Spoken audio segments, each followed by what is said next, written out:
lọ bẹ́ẹ̀ àwọn tó wò lánàá wá tó wọ̀nyí àtọ̀ máa ṣe all right so kí ni nǹkan tá a fẹ́ gbé yẹ̀wò ni pé ǹjẹ́ Quran ṣé ó takora wọn according to ẹ ká kọ́kọ́ ka verse yìí ká gbọ́ nǹkan tí verse yìí wí. This is Quran 4 verse 82. Ó ní, do they not then reflect on the Quran? ṣé wọ́n rí Kúránì?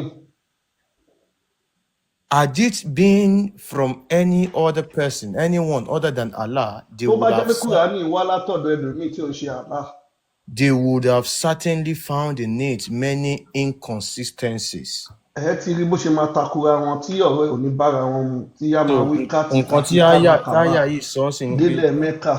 tó bá yẹ pé Kùránì yìí tó bá yẹ pé ó wá láti ọ̀dọ̀ ẹlòmíì yàtọ̀ sí Allah ni ẹ ti máa rí àwọn àtakò oríṣiríṣi nínú ẹ̀. Ẹ jẹ́ ká wá wò bóyá àwọn ọ̀rọ̀ nínú Kùránì bóyá ó takora wọn àbí kò takora wọn. Ẹ jẹ́ ká ṣí Quran 2 verse 256. Ẹ̀yin náà ẹ máa yẹ̀ wò bá a ṣe ń sọ ẹ máa kọ́lẹ̀ kẹ́ máa yẹ̀ wò fún ara yín. Quran 2. So alákọ̀ọ́kọ́ yẹn ni tó bá yẹ pé Kùránì yìí wá láti ọ̀dọ̀ ẹlòmíì yàtọ̀ sí Allah ni ẹ máa ti rí oríṣiríṣi àtakò nínú ẹ̀ á ti máa takora wọn tó bá sọ a ń bì kan á tún sọ̀rọ̀ míì bòmí tó tún tako a tó sọ yẹn. So Allah ó ti mọ̀ gbogbo orí. àwa fẹ́ wò báyìí. Now this is Quran 2 verse 256. Ó ní let there be no compulsion in religion. Ẹ má jẹ́ kó sí tipátipá nínú ẹ̀sìn For the Islam. truth stands out clearly from falsehood. nígbà tí òótọ́ ti dá dúró gàdàgbà tó yàtọ̀ sí irọ́.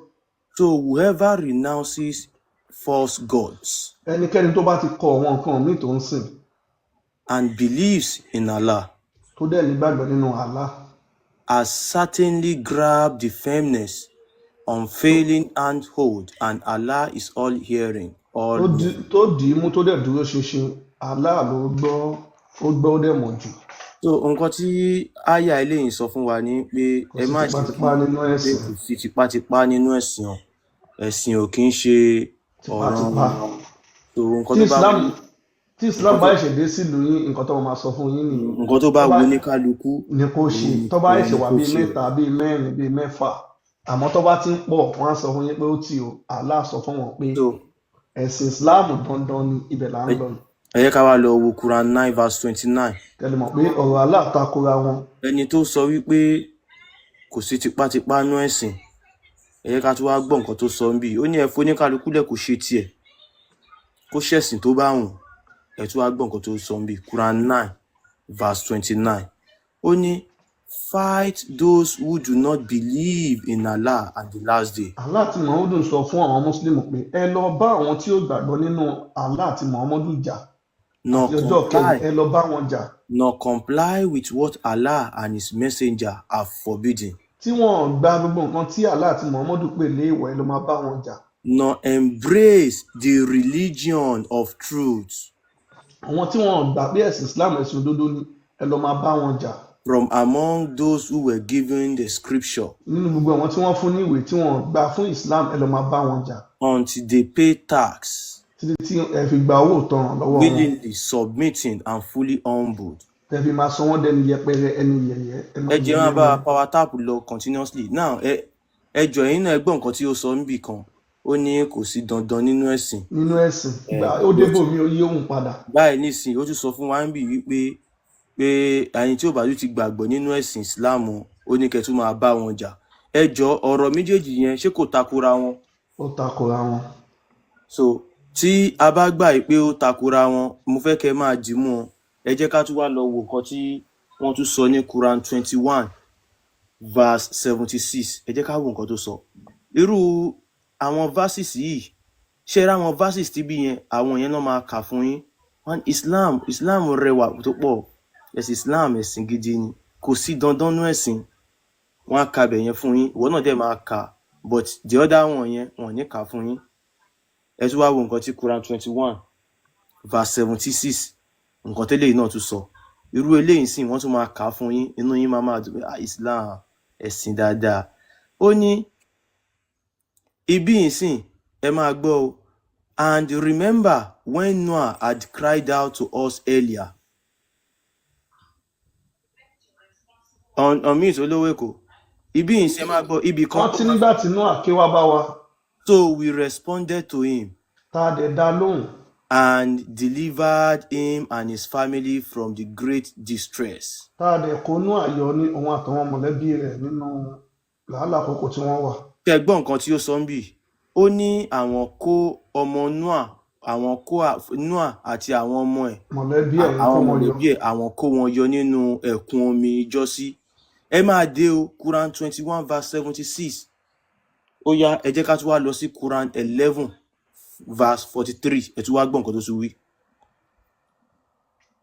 Allah máa ń mu ògógóró. Quran 11 verse 43 ibẹ̀ yẹn sọ pé àwọn ti kó ọmọ Nóà yọ o kò sọ ọmọ Nóà kankan tó ṣègbè o ẹ tún wá gbọ́ nǹkan tó tún sọ ń bì yìí o.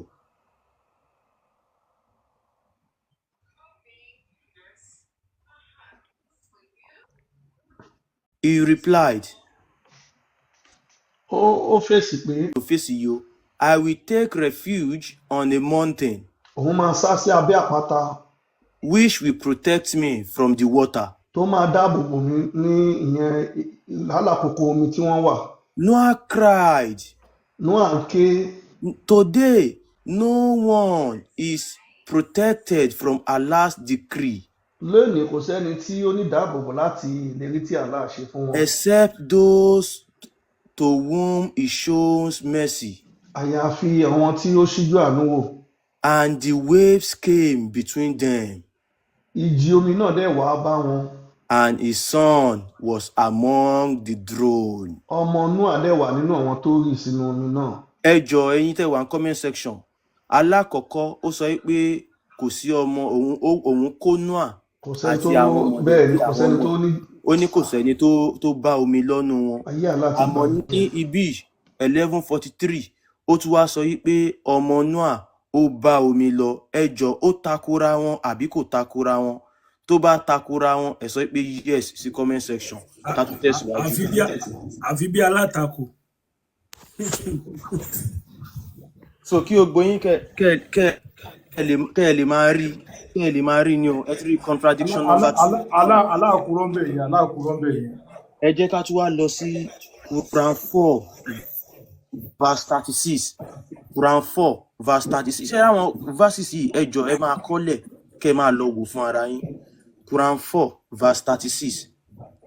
Àwọn àyà yìí wà nínú àwọn àyà táwọn àfáà yín máa kà fún yín pé Islam ẹ̀sìn tó rẹwà ni òun ló kọ́ wa pé ká máa ṣe dáadáa sáwọn ìyá wa. Ẹ̀sìn gidi.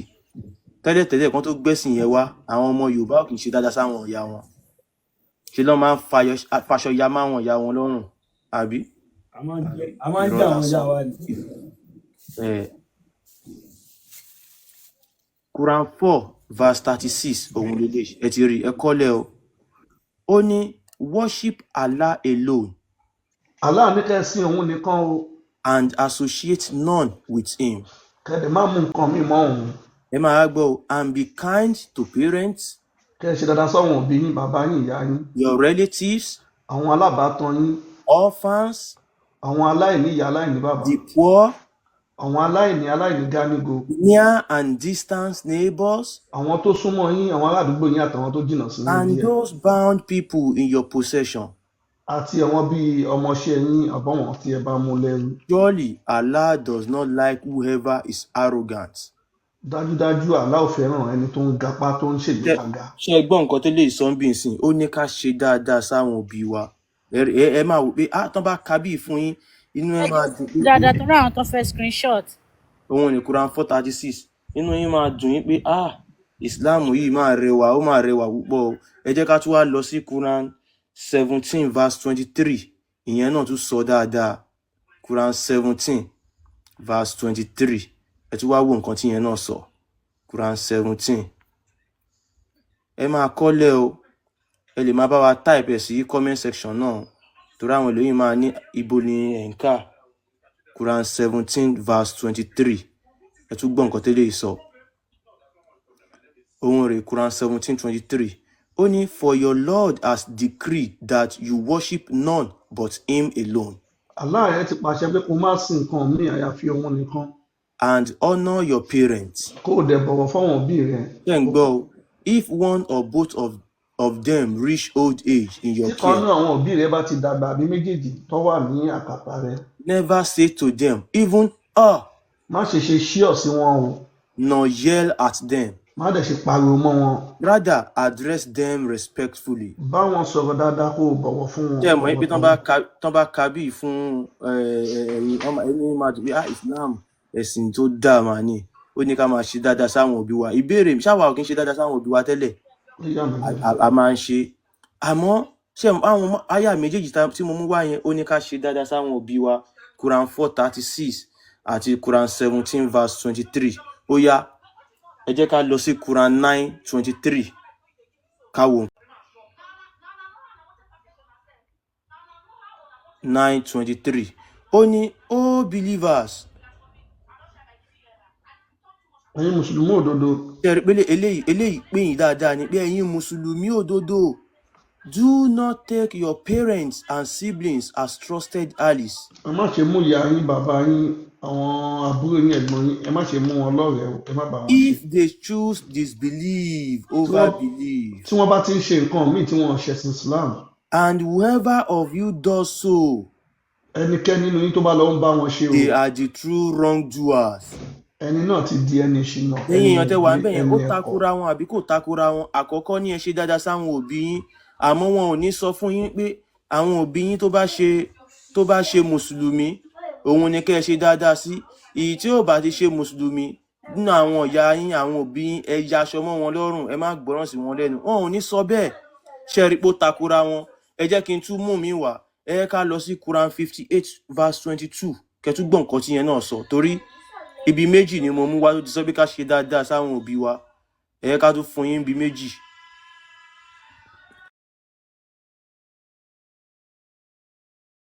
Quran 58:22.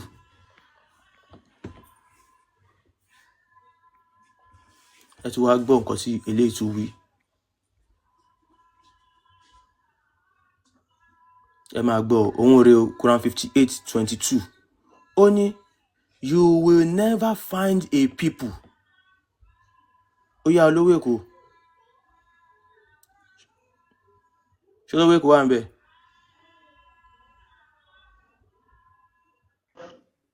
You will never find a people ó ní ẹ ní rí àwọn èèyàn who truly believe in Allah and the last day. tí wọ́n gbàgbọ́ nínú Allah àti ọjọ́ kẹyìn. Ṣé ń gbọ́ o? Loyal to those who defy Allah and his messenger. kí wọ́n wá ṣe dáadáa sí àwọn ẹbí wọn tí kò gbọ́ràn sí Allah àti Muhammadu lẹ́nu.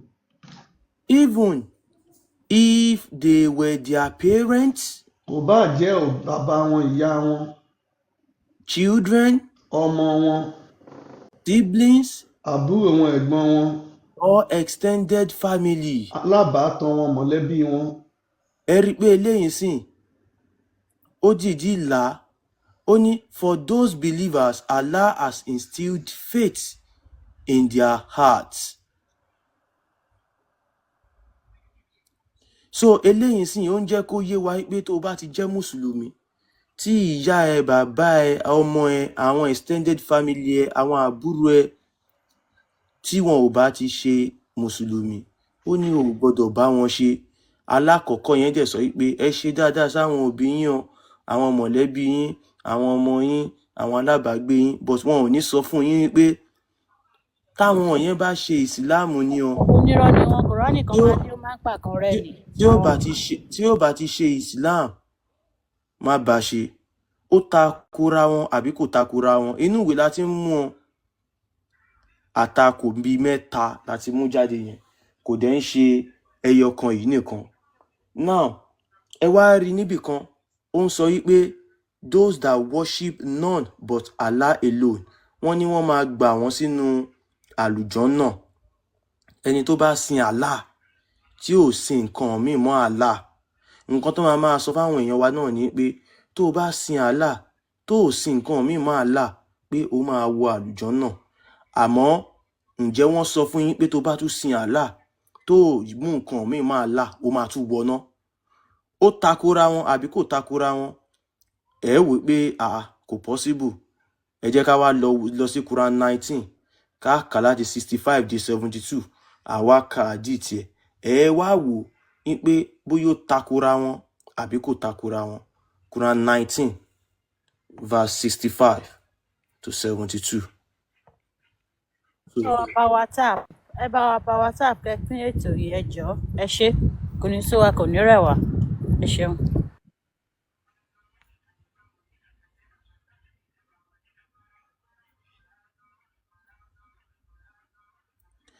Now ẹ máa gbọ́ Quran 19 Suratu Maryam la fẹ́ kà yìí verse 65 to 72. Àwa fi hadith náà àfi gbáǹjì. Ó ní, He is the Lord of the heavens and the earth, Allah lòun ní ayé àtọ̀run and everything in between. àti gbogbo nǹkan tó wà nínú ẹ̀. To worship him alone Ó ní ká ẹ sìn òun nìkan, and be steadfast in his worship. ká ẹ dẹ̀ dúró ṣinṣin nínú sísìn tẹ̀ ń sìn Do òun. you know of anyone equal to him in his attributes? Ó ní ṣé ẹ mọ ẹni tó bá dọ́gba nínú ká ṣe nǹkan. Yet some people ask mockingly, Síbẹ̀ wọn kan béèrè níbèrè yẹ̀yẹ̀. after I die, Ṣé will táwọn I, bá kú tán, will I really be raised to life again? ṣé àwọn máa jí padà? Do such people not remember that we created them before when they were nothing? Ṣé irú àwọn èèyàn bẹ́ẹ̀ gbàgbé pọ̀ wọ́n dá wọn nígbà tí wọ́n jẹ́ nǹkan kan? By your Lord, O prophet, Nípa ti Allah rẹ̀ wọ Muhammadu, we will surely gather them along with the devils, dájúdájú a máa kó gbogbo wọn jọ pẹ̀lú ṣàìtàn. and then set them around hell on their knees. A dẹ̀ máa dá wọn kúnlẹ̀ nínú iná. Then we will certainly begin by dragging out of every group A máa bẹ̀rẹ̀ sí ní máa wọ́ gbogbo òjò kọ̀ọ̀kan jáde. the ones most defiant to the most compassionate. Látòrí èyí tó gbọ́ràn dórí èyí tí ó gbọ́ràn. And we truly know best who is most deserving of burning in it. Dájúdájú àmọ́ wọn tó máa jóná nínú iná náà. There is none of you who will not pass over it. Kò sí ẹnikẹ́ni kankan nínú yín tí ò ní gbanú iná kọjá. This is a decree your Lord must fulfill. Èyí ni ìlérí tí Allah ṣe tó dẹ̀ mọ́ mú sí ìmúṣẹ. Then we will deliver those who were devoured, leaving the wrongdoers there on their knees. A máa kó àwọn tó gbọ́ràn yọ, a dẹ̀ máa fi àwọn tí ò gbọ́ràn lẹ̀ lórí ìpìlẹ̀.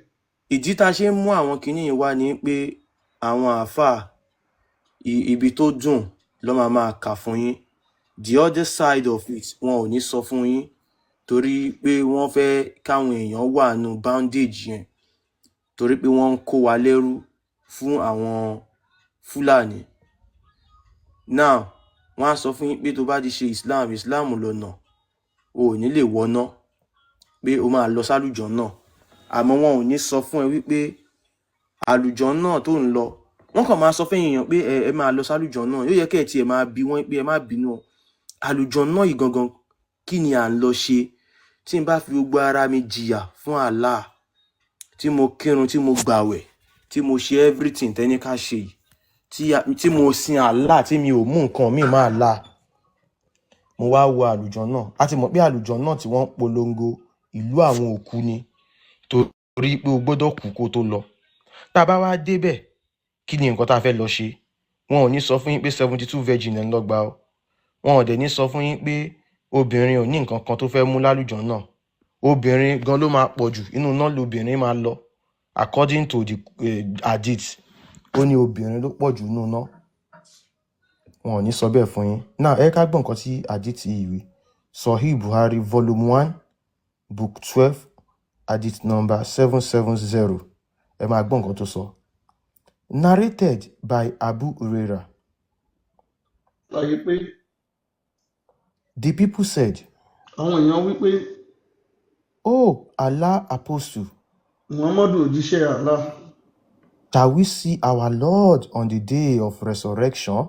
ṣé àwọn máa rí Allah tó bá di ọjọ́ ìdájọ́, ọjọ́ àjíǹde? He replied, Ó fún wọn lésì pé Do you have any doubt in seeing the full moon on a clear night? ṣé wọ́n ní iyèméjì tí ó bá di lálẹ́ tó òṣùpá bá yọ kúrúkúrú ò ní jẹ́ kó rí? They replied, No. Wọ́n fún wọn lésì pé rárá.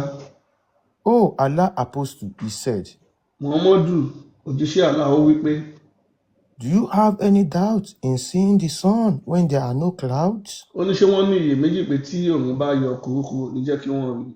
They replied, no. Wọ́n fún un lésì pé rárá. He said, ó ń wí pé you will see Allah, your Lord, in the same way. ó ní wọ́n máa rí Allah bákan náà lọ́nà kan náà. On the day of resurrection, tó bá di ọjọ́ ìdájọ́ ọjọ́ àjíǹde, people will be gathered, àwọn èèyàn máa kóra jọ, and he will order the people to follow what they used to worship. Allah máa pàṣẹ fáwọn èèyàn kó tẹ̀lé nǹkan tí wọ́n ń sìn. So some of them will follow the sun, àwọn kan nínú wọn máa tẹ̀lé oòrùn, some will follow the moon, àwọn kan máa and tẹ̀lé some òṣùpá, will follow other deities. àwọn kan á tẹ̀lé nǹkan Nǹkan míì kan tí tí mo wọ́n ń fẹ́ kí sìn. ẹ̀yin èèyàn kẹ́ bá wa dì mú bá ṣe ń ka gbogbo kínní, ẹ rí wípé ó ní oníkálukú máa tẹ̀lé nǹkan tí wọ́n ń sìn. Ẹ mọ̀ pé mo ti máa ń sọ pé Allah fáwọn mùsùlùmí nìkan ni. Àwọn mùsùlùmí nìkan ló dá, kò mọ any other person. So anybody other person tó bá ti sìn nǹkan míì, kò sí nǹkan tó kàn pẹ̀lú Allah according to nǹkan tá à ń kà ń bì. Now ẹ máa gbọ́, ó wá ní only this nation, Muslims, will be left with its hypocrites. On mute. Allah máa fi wọ́n lẹ̀ ń bẹ̀ pẹ̀lú àbòsí wọn. Allah will come to them. Allah máa wá bá wọn. I am your Lord. Allah máa ní òun ni Allah wọn o. They will say, wọ́n máa wá wí pé we shall stay in this place till our Lord comes to us. àwọn Muslim wá sọ fún Allah pé àwọn máa dúró síbi tí Allah máa fi dé, torí nǹkan tó rí ó ní ìwo lórí, ó ní ọwọ́ ọ̀tún méjì, ó lẹ́sẹ̀ kan, ó ní rúndì. Àkànbí ti sùn, ẹ jẹ́ kó rí Allah tí wọ́n rí. Pé ìwọ yóò lè jẹ́ Allah, àlùjọ̀nú ní eléyìí ò ń ṣàlá. Ẹ rí i pé mùsùlùmí nìkan ló Àlùjọ̀nú tó ń jẹ́ abirùn, ọwọ́ ọ̀tún méjì, ẹsẹ̀ kan, ó ní rúndì. ẹ ti rí Allah. Nígbà tí wọ́n rí Allah, wọ́n wò pé no, eléyìí ò ṣàlá. Eléyìí ò jẹ́ jálá wa. Ẹgbẹ́ sókè. We shall stay in this place till our Lord comes to us. A máa dúró síbi tí Allah wa máa fi dé sẹ́ẹ̀. And when our Lord will come, we will recognize him. Tí Allah bá dẹ̀ di, a máa dá Allah mọ̀. Àkànbí ẹ lè yọ kúrò báyìí. Then Allah will come to them again and say, Allah bá tún padà wá bá àwọn Muslim, ó bá ń sọ fún wọn pé ẹ dá mi mọ̀ ni. I am your Lord. Mo lémi ni Allah yín sẹ́, ẹ wojú mi, èmi mo dá yín. They will say, àwọn Muslim wá ń sọ fún Allah pé you are our Lord. ìwọ abirùn, ìwọ làlá. Allah will call them. Allah wá pè fún wọn. And as Sirat, a bridge will be laid across hell.